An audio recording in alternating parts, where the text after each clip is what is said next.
একেবারে শেষ দুটো দল hotshot sports versus noxious blaze, Bangladesh versus Pakistan. দুটো দলের মধ্যকার লড়াই শুরু হয়ে যাবে। Hotshot they have 8 eliminations, on the other side noxious blaze এই ম্যাচটা পুরো পিওর ডমিনেশন দেখিয়েছে। আনাস শুরুতেই ম্যাঙ্গোকে পিক করে নিয়েছে, ম্যাঙ্গোকে রিভাইভ দিতে হবে যদি এই ব্যাটল উইন করতে চায় নকশিয়াস ব্লেজ, বাট হটশট বিন্দু পরিমাণের সুযোগ দিতে চায় না নকশিয়াস ব্লেজকে।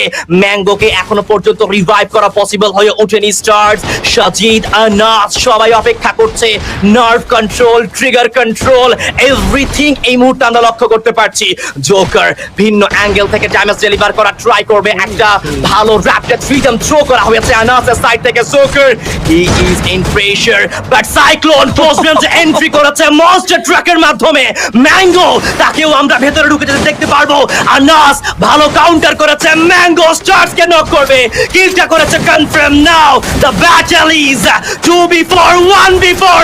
Anas the last man standing, cyclone 1v2। What a battle!